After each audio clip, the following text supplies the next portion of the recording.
26 का दिन नेपाल भारतमा सूर्य ग्रहण छन् कि छैनन्, सुतक लाग्छ कि लाग्दैन, कुन कुन देशहरूमा यो ग्रहण रहेका छन्, हामी महत्त्वपूर्ण कुराहरूको जानकारी लिएर यस भिडियो मार्फतबाट उपस्थित छौं।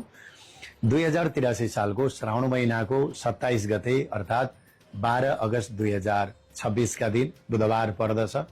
श्रावण मासको कृष्ण पक्षको औँसी हो, अमावस्या हो। औँसीका दिन लाग्ने ग्रहणलाई सूर्य ग्रहण भनिन्छ अनि पूर्णिमाका दिन लाग्ने ग्रहणलाई चन्द्र ग्रहण भनिन्छ।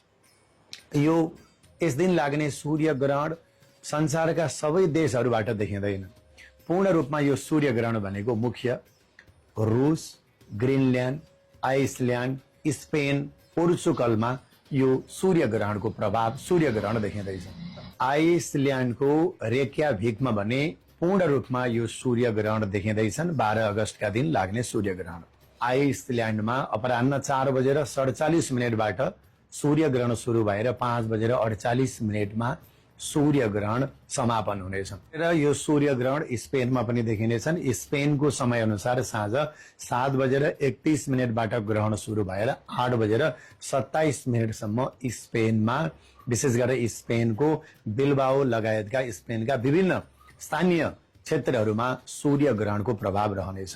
यसका अतिरिक्त कुरा गरौं हाम्रो बेलायत, यस्तै गरेर Ireland, France, Germany, Belgium, Netherlands, Norway, Sweden, Denmark, Italy लगायतका युरोपका धेरै देशहरूमा भने सूर्य ग्रहण आंशिक रूपमा मात्रै देखिनेछ, पूर्ण रूपमा सूर्य ग्रहण देखिँदैन।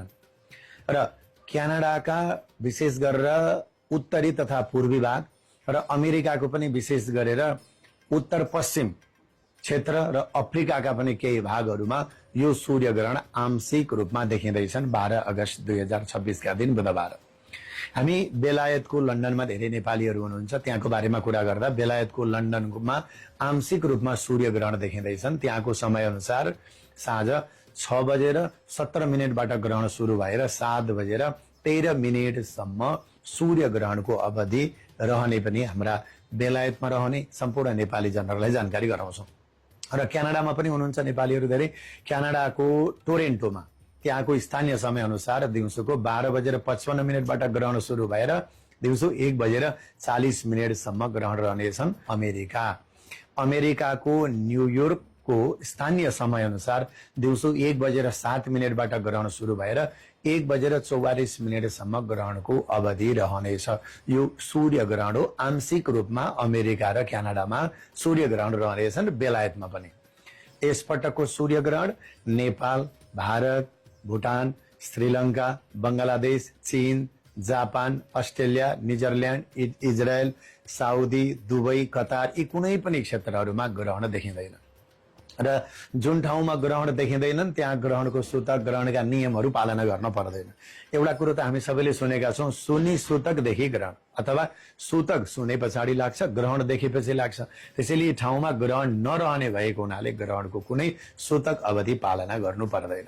र नेपाल, भारत, भुटान लगायत यी एसियाका देशहरूमा, अस्ट्रेलियाका देशहरूमा जति पनि नेपालीहरू हुनुहुन्छ यहाँहरूलाई ग्रहणको कुनै सूतक बार्न पर्दैन, ग्रहणको कुनै स्नान ध्यान गर्न पर्दैन। यो दिन श्रावण मासको कृष्ण पक्षको औँसी भएको हुनाले औँसीको स्नान गर्ने, पितृहरूलाई स्मरण गर्ने, आमा बुबा नहुनेहरूले औँसीको छाक बार्ने, निसी बार्ने, हलो बार्ने, रात्रि बार्ने यी औँसीको रूपमा हामी लिँदछौँ।